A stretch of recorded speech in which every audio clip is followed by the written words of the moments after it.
बहुत पुरानी बात है। इतनी पुरानी कि उस दौर में लोग ताज को नहीं, तौल को देखते थे, ताकत को नहीं, इंसाफ को मानते थे। अरब के तपते रेगिस्तानों के बीच एक सल्तनत आबाद थी। उसका नाम था सल्तनत नूर। नूर यानी रोशनी। लेकिन ये रोशनी सूरज की नहीं थी, चांद की नहीं थी। ये रोशनी थी एक ऐसे इंसाफ की जो अमीर और गरीब में फ़र्क नहीं करता था। इस सल्तनत का बादशाह था सुल्तान मलिक शाह। लोग उसे देखकर खौफ से नहीं, एतबार से सर झुकाते थे। वो सोने के तख्त पर बैठता ज़रूर था, लेकिन उसका दिल ज़मीन पर रहने वालों के साथ धड़कता था। सल्तनत नूर में एक कहावत मशहूर थी, अगर किसी रात बादशाह चैन से सो रहा हो तो समझ लो कहीं ना कहीं कोई मजलूम जाग रहा है। और सुल्तान मलिक शाह कभी ये गुनाह नहीं करना चाहते थे। उनका एक ही उसूल था, बादशाह की नींद हराम होनी चाहिए ताकि उसकी रियाया सुकून की नींद सो सके। महल के सबसे ऊंचे दरवाजे पर जहां संगमरमर और सोने की नक्काशी चमकती थी, वहीं एक चीज़ सबसे अलग दिखाई देती थी, एक भारी काली लोहे की जंजीर। न उस पर सोना था न नक्काशी, बस सादा, मजबूत और बेरहम। इसे कहा जाता था इंसाफ की जंजीर। इस जंजीर का दूसरा सिरा सीधे सुल्तान के कमरे में एक बड़ी सी घंटी से जुड़ा था। कानून सख्त था, कोई भी इंसान, चाहे वो फकीर हो या फौजी, औरत हो या मर्द, अगर उसे काजी या वजीर से इंसाफ ना मिले तो वो आधी रात को भी इस जंजीर को खींच सकता था। और जब वो घंटी बजती तो सुल्तान मलिक शाह नमाज में हो या गहरी नींद में, शाही लिबास पहने हों या सादा कुर्ता, नंगे पांव दौड़ते हुए फरियादी के सामने पहुंचते। कई बार ऐसा हुआ कि उन्होंने अपने हाथ से अपने ही अफसरों को सजा दी, कई बार अपने फैसलों पर आंसू भी बहाए, लेकिन इंसाफ से कभी पीछे नहीं हटे। उनका परिवार छोटा था, एक बेगम और एक बेटा, शहजादा जायद। जायद सल्तनत का वारिस, 22 साल का जवान, लंबा कद, तेज नज़र और आवाज़ में ठहराव। तलवारबाजी में वो उस्तादों का उस्ताद था, लेकिन उससे भी ज़्यादा उसकी पहचान थी उसका किरदार। सुल्तान उसे अपनी जान से भी ज़्यादा चाहते थे, लेकिन मोहब्बत में भी उन्होंने कभी कमज़ोरी नहीं दिखाई। जब भी जायद किसी जीत पर इतराता या किसी बहादुरी पर खुद को बड़ा समझता, सुल्तान बस एक बात कहते, बेटा जायद, याद रखना, जिस दिन तुम्हारे दिल से खुदा का खौफ निकल गया, उस दिन तुम्हारे सर से ये ताज भी गिर जाएगा। जायद इस बात को सिर्फ सुनता नहीं था, दिल में उतारता था। वो जानता था ताज सोने का हो सकता है, लेकिन बोझ अमानत का होता है। अक्सर वो आम कपड़ों में शहर की गलियों में निकल जाता, बिना पहरे के, बिना पहचान के।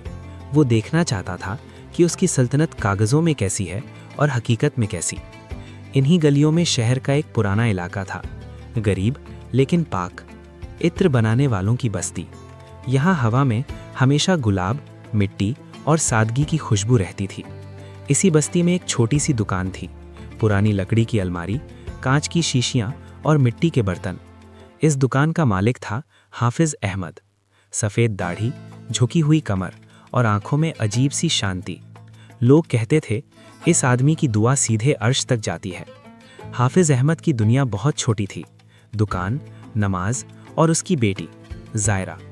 जायरा, अगर कोई उसे देखता तो पहली नज़र में उसमें कोई ख़ास बात ना पाता, ना महंगे कपड़े, ना जेवरात, सादा लिबास और झुकी हुई नज़र। लेकिन जो उसे थोड़ा भी समझ लेता, वो जान जाता, ये लड़की सादगी नहीं, इबादत है। जब वो कुरान की आयतें हल्की आवाज़ में गुनगुनाते हुए इत्र तैयार करती, तो लगता जैसे हवा भी आहिस्ता बहने लगती है। वो नफ़े के लिए काम नहीं करती थी, नीयत के लिए काम करती थी। एक शाम जब सूरज ढल रहा था और बस्ती में मगरिब की अजान की तैयारी थी, जायद उसी गली से गुजरा। वो यूं ही नहीं रुका, उसे रोका एक खुशबू ने। कोई आम खुशबू नहीं, बल्कि ऐसी जो दिल में उतर जाए। वो खुशबू उसे उसी छोटी दुकान तक ले आई। अंदर जायरा खड़ी थी। वो एक गरीब बुजुर्ग औरत को बैठा रही थी, उसके हाथ कांप रहे थे। जायरा ने बिना कुछ पूछे अपने हिस्से का खाना उसके सामने रख दिया। जायद वहीं खड़ा सब देखता रहा। महल में उसने बहुत खूबसूरत चेहरे देखे थे, लेकिन ऐसा किरदार पहली बार देखा। उसी पल उसके दिल में कुछ बदल गया। वो शहजादा था, लेकिन उस दिन दिल ने ताज नहीं पहना। वो चुपचाप दुकान से इत्र खरीदा और चला गया। लेकिन अगला दिन, फिर अगला दिन और फिर अगला दिन, जायद कभी मुसाफिर बनकर, कभी सौदागर बनकर वहीं आने लगा। बातें बहुत कम होती थीं, सलाम, दुआ, बस। लेकिन खामोशी में एक रिश्ता बन रहा था। ये इश्क जिस्म का नहीं था, ये इश्क रूह का था। जायद ने अपने दिल में फैसला कर लिया, वो सुल्तान से ज़ायरा का हाथ मांगेगा। लेकिन उसे क्या पता था कि उसी वक्त महल की दीवारों के पीछे एक जहर पल रहा था। सल्तनत का वजीर खास जाफर। वो मुस्कुराता बहुत था, लेकिन उसकी आंखें कभी नहीं हंसती थीं। उसकी नज़र तख्त पर थी, और वो जानता था जब तक सुल्तान मलिक शाह और शहजादा जायद जिंदा हैं, उसका सपना सपना ही रहेगा। उस रात जब रेगिस्तान में तूफान उठने वाला था, जाफर ने अपनी चाल चल दी। वजीर जाफर उस किस्म का इंसान था जो सामने झुककर सलाम करता और पीठ पीछे कब्र खोदता। उसकी चालें तलवार की तरह तेज नहीं थीं, बल्कि जहर की तरह धीरे धीरे असर करती थीं। वो जानता था अगर उसने सीधे सुल्तान से टकराने की कोशिश की तो खुद ही कट जाएगा। इसलिए उसने सोचा, इंसाफ को ही इंसाफ का दुश्मन बना दो। उस रात आसमान पर बादल काले चादर की तरह फैले थे। हवा में बेचैनी थी, बिजलियां बार बार चमक रही थीं। जाफर ने अपने भरोसेमंद गुंडों को बुलाया। उसने ठंडी आवाज में कहा, आज रात इत्र वालों की बस्ती में जाओ, हंगामा करो, लूटपाट करो, लेकिन याद रखना शहजादा वहां पहुंचना चाहिए। एक ने पूछा, और अगर वो आ गया तो? जाफर मुस्कुराया। वो मुस्कान शैतानी थी। तो अंधेरे में ऐसा काम करना कि तलवार किसी और की हो और खून उसके हाथों पर लग जाए। उसी रात जायद अपने दिल का बोझ लेकर इत्र वाली बस्ती की तरफ जा रहा था। आज वो हाफिज अहमद को अपनी असल पहचान बताने वाला था। वो कहना चाहता था, मैं शहजादा जायद हूँ और आपकी बेटी से निकाह करना चाहता हूँ। लेकिन किस्मत आज कोई और खेल खेलने वाली थी। जैसे ही जायद बस्ती में पहुंचा, उसने शोर सुना, चीखें, धक्का मुक्की और लूट की आवाजें। उसने देखा कुछ नकाबपोश बदमाश हाफिज अहमद को घेर चुके थे। बूढ़ा आदमी डरा हुआ था, लेकिन झुका नहीं था। बेटा, जो चाहिए ले लो, मगर हाथ मत उठाओ। ये सुनते ही जायद का खून खौल उठा। उसने बिना सोचे तलवार खींच ली। खबरदार! उसकी आवाज गली में गूंज उठी। बारिश तेज हुई, अंधेरा गहरा, तलवारें टकराईं, बिजली कड़की। हर चमक में चेहरे पल भर को दिखते और फिर गायब हो जाते। जायद शेर की तरह लड़ रहा था। वो बदमाशों को पीछे ढकेल रहा था, लेकिन तभी एक बदमाश पीछे से घूमा। उसने जानबूझकर हाफिज अहमद को धक्का दिया और उसी पल जायद ने वार कर दिया। सब कुछ एक सांस में हुआ। बिजली चमकी और उस रोशनी में जायद ने देखा उसकी तलवार किसी बदमाश में नहीं, बल्कि हाफिज अहमद के सीने में धसी थी। वक्त जैसे थम गया। हाफिज अहमद की आंखें फैली हुई थीं, होंठ हिले, लेकिन आवाज नहीं निकली। वो जमीन पर गिर पड़े। उसी पल दुकान का दरवाजा खुला। जायरा लालटेन लेकर बाहर आई। उसने देखा अपने पिता को खून में तड़पते हुए और सामने खून से सनी तलवार लिए जायद को। उसकी चीख आसमान चीर गई। अब्बा जान! जायद पत्थर बन गया। वो कुछ कहना चाहता था, कुछ समझाना चाहता था, लेकिन शब्द गले में अटक गए। उसी अफरा तफरी में गुंडे भाग चुके थे और डर, घबराहट और नासमझी में जायद भी वहां से भाग गया। ये उसकी जिंदगी की सबसे बड़ी गलती थी। कुछ ही देर में हाफिज अहमद दम तोड़ चुके थे। जायरा की दुनिया उजड़ गई थी। रात के करीब 3 बज रहे थे। महल खामोशी में डूबा हुआ था। तभी टन टन टन इंसाफ की घंटी ऐसे बजी जैसे किसी ने सुल्तान के दिल पर हथौड़ा मार दिया हो। सुल्तान मलिक शाह तहज्जुद की नमाज से उठे ही थे। इतनी रात, उन्होंने कहा, और नंगे पांव दौड़ पड़े। दरवाजे पर बारिश में भीगी एक लड़की खड़ी थी। कपड़े खून से सने, आंखों में आंसू नहीं, आग थी। उसके पीछे चारपाई पर एक लाश रखी थी। सुल्तान कांप उठे। बेटी, किसने ये जुल्म किया? उन्होंने पूछा। जायरा ने कुछ नहीं कहा। उसने बस अपनी मुट्ठी खोली। उसमें एक चांदी का तावीज़ था, शाही मोहर वाला। सुल्तान ने उसे पहचान लिया। ये वही तावीज़ था जो उन्होंने बचपन में जायद के गले में पहनाया था। जायरा चीख पड़ी। इंसाफ तब आसान होता है जब मुजरिम कोई और हो। आज अपने बेटे को पहचानिए। उस पल सुल्तान के लिए ना तख्त बचा, ना आसमान। वो चुप रहे बहुत देर तक। फिर भारी आवाज में बोले, सिपाहियों, शहजादा जायद को गिरफ्तार करो। सुबह का सूरज सन्नाटा लेकर उगा। दरबार सजा। आज कटघरे में कोई आम आदमी नहीं, सल्तनत का वारिस खड़ा था, बेड़ियों में। काजी ने पूछा, क्या तुम इल्जाम कबूल करते हो? जायद ने सर झुका लिया। हाँ, मेरी तलवार से जान गई है।